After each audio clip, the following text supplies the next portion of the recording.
Creative Business Cup er en international konkurrence for kreative virksomheder. Alle virksomheder skulle meget gerne være kreative, men det her det er de virksomheder, der har kreativitet som deres kerneprodukt. Og det er jo sådan nogle som designere, eller musikere, eller computerspiludviklere. Og de konkurrerer her i Carlsbergbyen i dansehallerne fra hele verden. 17 lande deltager og konkurrerer om, hvem er den bedste forretning af de her fremragende idéer, vi har set i dag.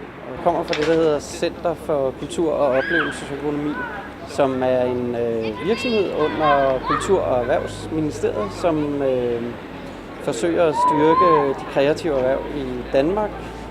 Og vi holder konkurrencen for at gøre opmærksom på, at der er et enormt vækstpotentiale i de kreative erhverv, både i Danmark, men så sandelig også i resten af verden, kan vi så se.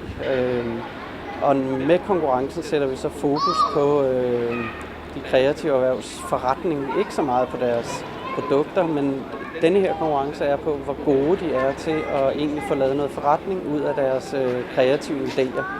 I'm here because we believe that entrepreneurs should help entrepreneurs, business should help business. And we meet a lot of new entrepreneurs which we can cooperate with them to give such a priority to entrepreneurs and creative businesses. Business networking, especially in the creative business industry, which is very hard to get this network. This kind of competition really makes it easier for entrepreneurs to get their global connections. As a country, you really cannot start from scratch. If you want to develop something, you can't just go out there and say, okay, now Denmark would like to have a space industry. There's no way we will get that. You have to build on a platform. There has to be something in the ground that you can sort of start to nurture and make that grow up. And we do actually think that we have some old design firms in Denmark that have been well known for many years. We have some architects, so we have a long tradition of working within that space. And what we're trying to do is to reinvent that space, to move forward and actually come up with some very new products. Then, of course, I mean, why entrepreneurs in creative industry, and why this creative business cup? I mean, why have a competition? And there is a good reason why we have this competition. One of the key challenges we found looking at creative industry was the lack of business skills, the lack of actually creating a business model that would ensure that all the value that you guys create, at some of that is captured and moved back into the firms. So, to be honest, this is just, the whole thing about competition is a fake educational program. Like kids, you know, okay, then we know the winner of such a competition would be an extremely good role model for the rest of the sector. And that is actually something that we have shown in our research, that role models do actually work. Then why make it global? Well, the reason why making it global is that we are an extremely small country. So we really would like to engage with the rest of the world. But moving talent into Denmark and getting some of the inspiration from all of your ideas and all of your creativity. And I think that is why we're so glad that we actually managed to get such a spread globally among your participants. Then finally, I have two good advices based on our research. The first one is really what is a successful firm, what makes firms successful? And I think it's very difficult to generalize that, but there's two things that stands out when we look at the data. The first of all is, of course, you have to focus on your customers. So when we talk about focusing on the consumers, it's not that you should ask and interview them. You should give them your product, your service, and see what they do with it. So at a very, very early stage, get out and just give them something and make them, if it's something they can play with, make them play with it and see how that works. If it's something they use, try and see how they use it, and then go back and make iteration on that product. The other way, which is also very significant in the data, is that you can hire somebody who used to work for McKinsey, IBM, whatever that is needed for you, but you used to work in a global firm and know about scales, know about the big things, the bigger picture. So those would be the two really good ways to sort of re-enter growth. So to sum up my 8 minutes, creative industries, like the ones you're in, are definitely one of the future industries. The key challenge would be understanding how to capture the value you create for your customers. And the way to do that would be to be really focused on how do the customers that you serve use the stuff you have, do iteration with them. That would put you on a growth path. And then at some point when you level out, please remember that this guy in Denmark told you to get a board or to hire somebody from a multinational firms. And that would make all of you very successful. So for the best of luck for your firm and for the competition, thank you very much. Now, I'm sure as entrepreneurs, you're all used to facing many, many challenges every day in your work. But today, there's a group of people who probably faced a bigger challenge than any of you, at least today, namely the judges or the jury. They have been asked to do something that would have been impossible for me, find out who the 3 best pitches are, and give them the chance to win these amazing prizes. I'd like to now bid a warm welcome to the members of the jury that are here today. Ask them to join me on stage so we can all show our appreciation. First of all, Dash Balakrishnan from Malaysia.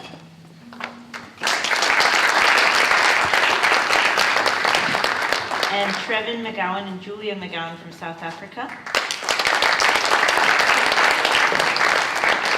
Peter Kreiner from Denmark. Kavita and Shukla from the United States. And also from the United States, Swaroop Sanant. Andrei Korobainik from Estonia. And Jack Horner from the United Kingdom. And we have Carla Mayumi from Brazil.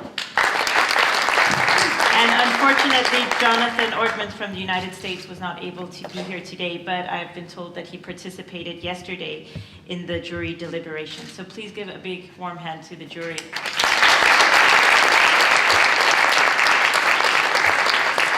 Well, thank you very much for giving us a really tough task this morning. You all upped your game and moved things around a little bit. What we thought yesterday was all juggled around this morning, so thanks for that. Yeah.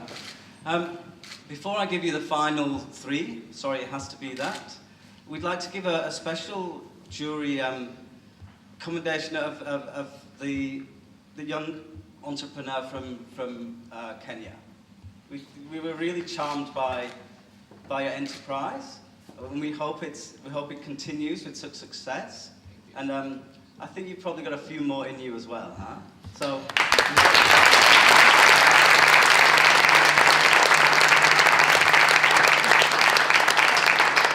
To John Newbegin.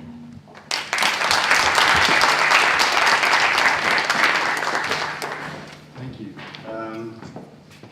So what's the creative economy in 20 minutes? That's a pretty tough job. Watson says, Holmes, when I look up and see the stars, I think how insignificant we are, how wonderful the universe is, how splendid the world is. There's a silence. And he says to Holmes, what are you thinking about, Holmes? And Holmes says, I'm thinking about the bastard who stole our tent. And so you can say that's the difference between the romantic and the realist. It's not that in the last 150 years the majority of people have worked in factories, have ever worked in factories, but our education system has at quite a kind of basic level been designed for training people for the factory system, i.e. punctuality, i.e. accepting orders, i.e. doing repetitive tasks, i.e. doing what you're told and not causing trouble. These are the kind of essential qualities which have been seen as an important part, of course not the whole part, but an important part of what an education system's doing. And now we're beginning to recognize how completely inappropriate that is for the world that we're moving into.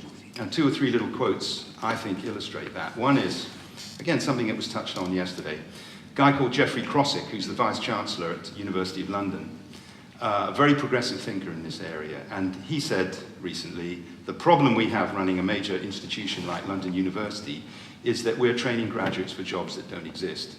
This has become a kind of cliche, but it's true. What does an education institution do for paradigms of the economy that are changing so rapidly? And then I think of something else, which is the work of a great Bangladeshi social entrepreneur and activist called Muhammad Yunus. I don't know, many of you will have heard of him, but I was going to tell an anecdote, I won't. I may run out of my 20 minutes. One of his lines is, if you take a job, all that means is that you're taking it from somebody else. If you make a job, you're growing the world economy. First, I'd like to remind them what's at stake here. The first prize gets a package deal that has a value of 50,000 American dollars. Second prize gets a prize that has a value of 30,000 American dollars, and third prize is 15,000 American dollars. So there's a lot at stake here. Welcome the team from Norway and Norwegian Rain.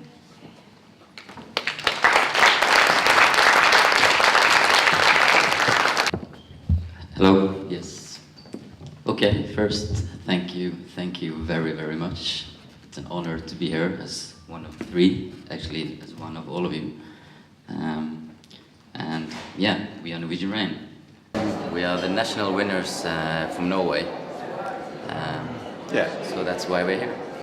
Yes, basically, Norwegian Rain is all about not being just another fashion story. It's a product we need. We live in the rainy city of Europe, and then you need something that is comfortable, something that works. It has to work, and that's why we are very happy to be here today. But yeah.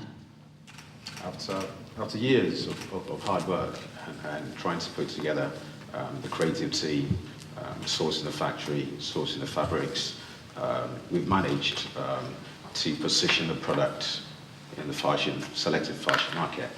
We've been very successful in placing the product and making an alternative to any other product. It's sustainable, it's eco-friendly, and basically what we are now, we're on a threshold of actually being able to get a product out of a bigger market. We need to be able to make our product a household name. Anytime we think about Coke, we want people to think Norwegian Rain. Not just because it's raining, but you can actually wear the coat, can't rain or shine. We've managed to sell to LA, we've managed to sell to Australia. But at this particular moment, we are ready to sell to the rest of the world. We are ready to send out our product. We've managed and we've proved that this works. We need to scale up the model and reach all those places we haven't reached yet. So please help us to challenge the fashion market. Thank you. Please give a warm hand of welcome to Greenbow from Israel.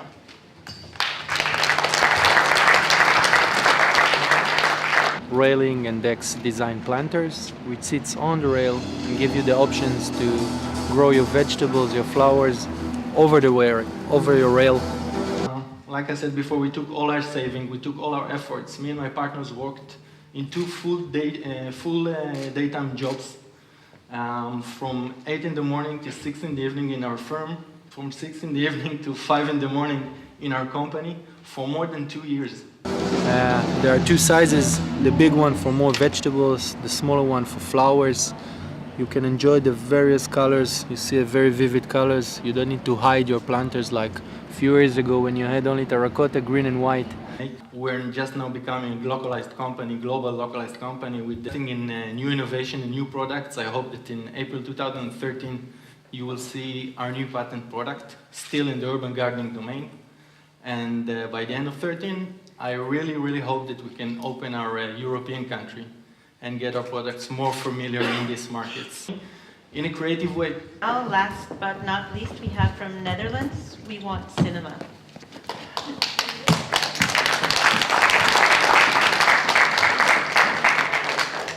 So basically, We Want Cinema is an online platform on which you can decide what is being shown in a theater. And it works as follows. You just select a film. We have more than 1,000 in our catalog. You pick a location. We have 18 cinemas in the Netherlands working with us. You select a time and a date, and then you buy the first ticket. And with buying that first ticket, you actually create the event. And that event you can promote through Facebook, Twitter, whatever there is. We made that very easy. And then when enough tickets are sold, the event simply takes place.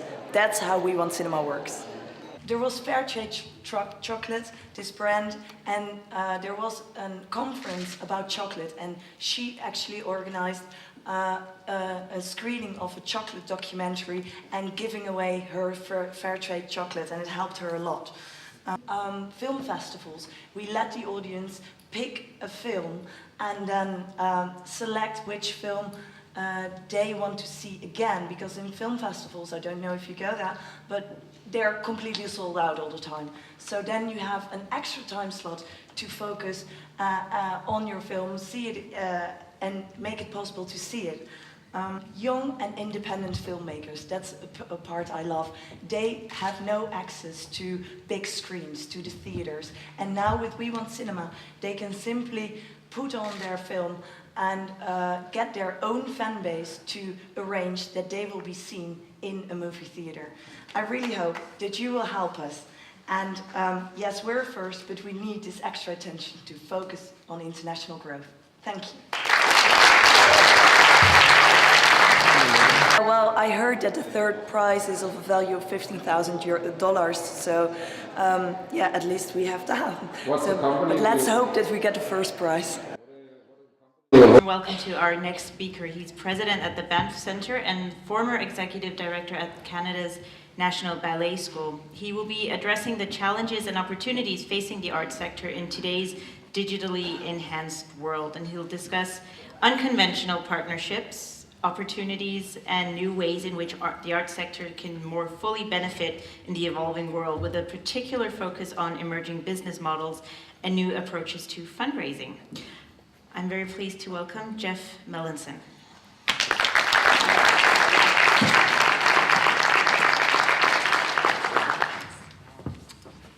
Thank you all. I get the 4 o'clock dead zone talk, which is always difficult in terms of people's energy levels, but I will do my best to keep you entertained while you're waiting for the Crown Prince to arrive. I'm here representing Canada, getting connected to the international community and talking about creativity, innovation, and the sort of future possibilities for industries. And as the only Canadian representative here, hello from Canada. We're creative too in some small ways, not just maple syrup. So my job the last couple of years has been running very, very old startups. The Royal Conservatory of Music, which was founded in 1886, Canada's National Ballet School, founded in 1959, and now the Banff Centre, which was founded in 1933. So these are very, very large, old dinosaur-type cultural institutions, big staff, very hard to move. So part of my challenge professionally has been finding a way to preserve the past and the legacy while also creating disruptive innovation within these organizations. We also, I should mention, get much less government funding than you receive in Europe, so private sector fundraising is a sort of major priority for our institutions.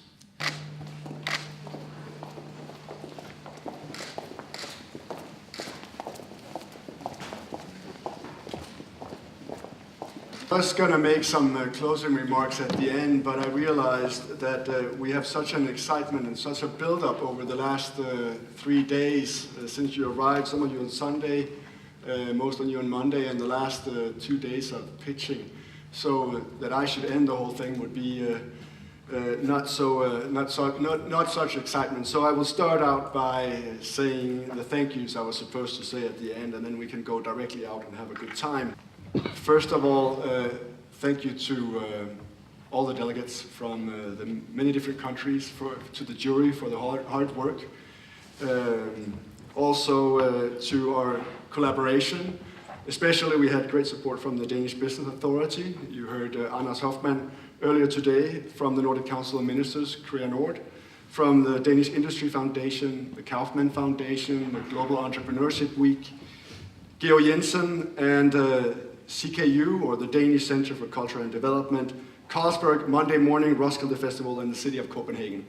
At the end, also thank you to FAME. You know, an important part for creative entrepreneurs is finding money.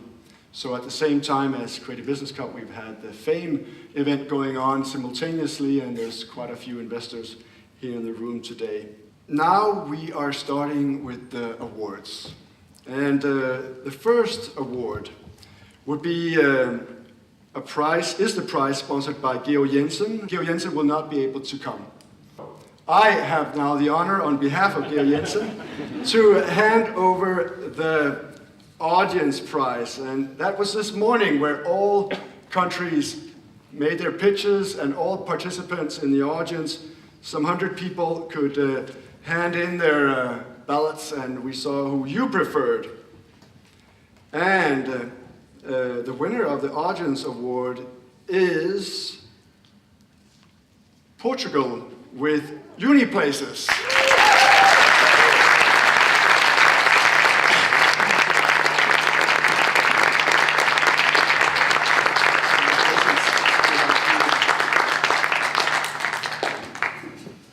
you. Some flowers, and also this from Geo Jensen, a nice chandelier. Congratulations.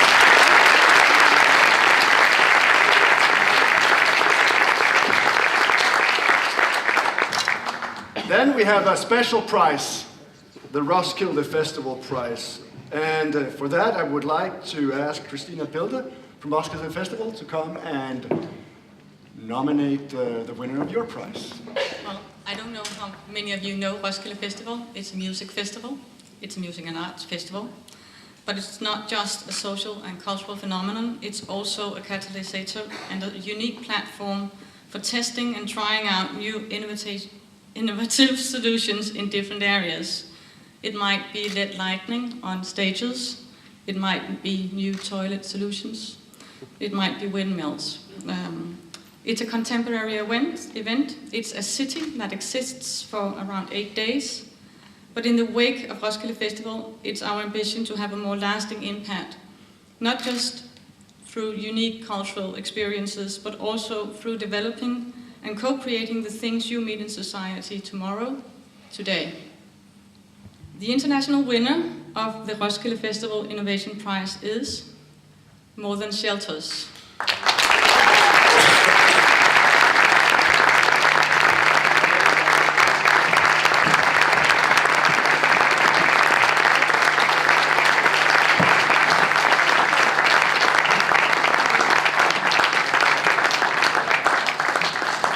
I think you already know More Than Shelters. It's part of the International Roskilde Festival Innovation Prize that you will be able to test your shelters at Roskilde Festival. Be challenged.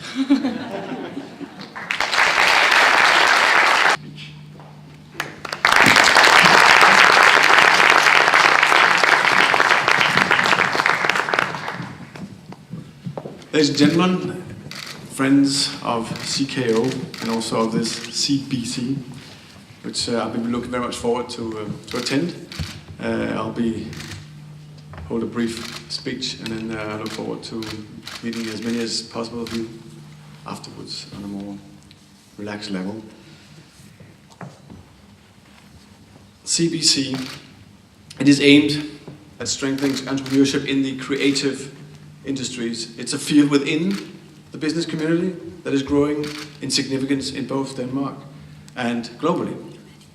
These businesses create jobs and growth and provide solutions that trigger our curiosity and help drive our societies in new directions. Yesterday, I know you discussed how traditional companies working together with creative partners can become more innovative in developing their business potential. By working together across business sectors, the creative partners become catalysts in generating value and innovation in the economy, and at the same time, the creative companies benefit by developing their business skills, resources, and their capabilities to grow. Creative Business Cup is about giving you, the creative entrepreneurs, better capabilities for growth. You are all ambitious, creative individuals who are passionately dedicated to your work and fulfilling a dream of creative and commercial success.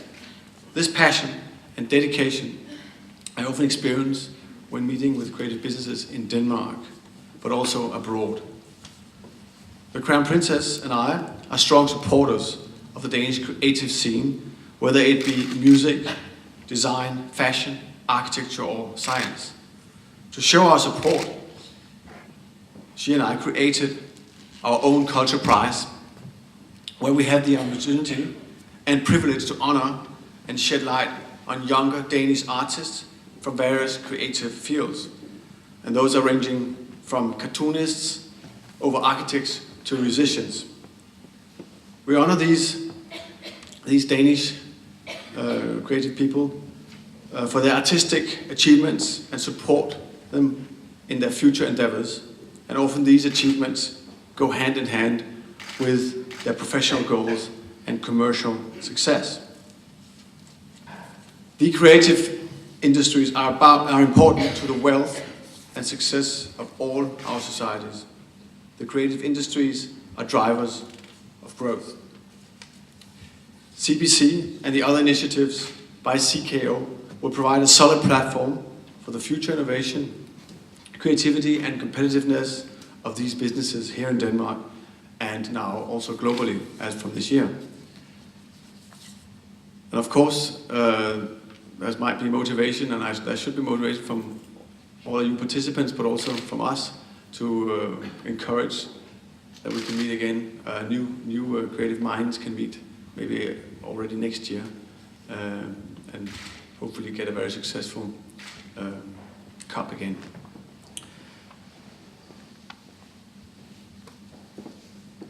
With these words, I will wish you, and I wish you, participants from 19 different countries, all the best in your future creative endeavors. Go spread the word and go ahead. Is Norwegian Rain from Norway. I would like to hear the motivation for Norwegian Rain. To Green Boat from Israel.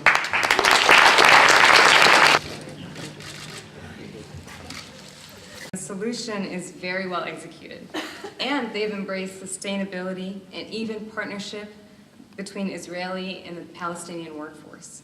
Business Cup 2012, the international version, is We Want Cinema from the Netherlands.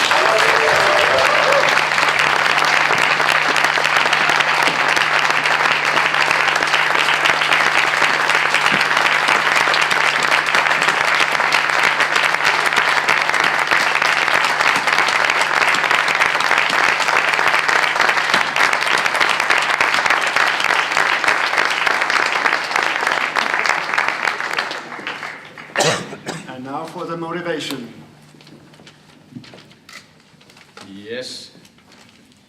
Several years working in the film distribution industry resulted in interesting insights into pain points, and by combining the potential of the capacity in cinema, new technology and social platforms, they've created a scalable solution. It's a great example to set that with limited funding and a small team, a business can get off the ground and heading towards success. It's a brave plan to challenge the existing value chain. I'll just move this a little bit so I can look at you. To challenge the existing value chain, and through their innovative approach, create a new way to create new revenue for the movie industry.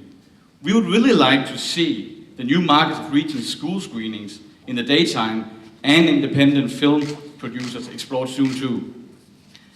We want cinema know that becoming the authentic brand in this area and internationalization is the key to success. The jury is now doing what we can to make this move a little easier. We, the jury, want cinema.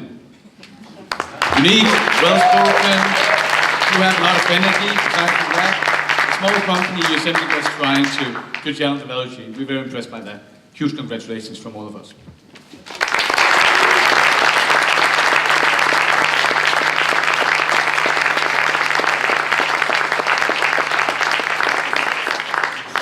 Very alone here without my team, because I want to hug them all. Maybe I can address the web stream like, guys, we did it. Thank you so much. I'm a bit overwhelmed. It's very difficult. It's a very conventional industry.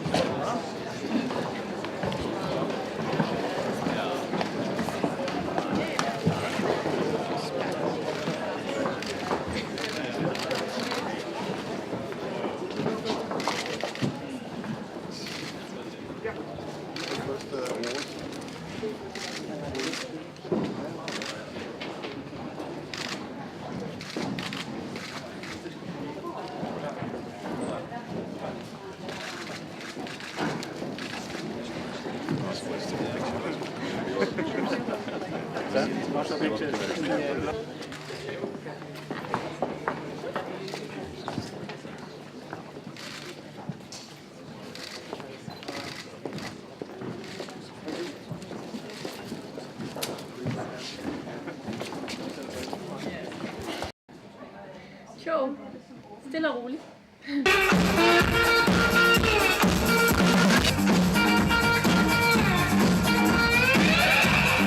why am I here? I'm here because I love Denmark and because I always wanted to come to this wonderful city. Just wanted to share and again learn from the rest of the world.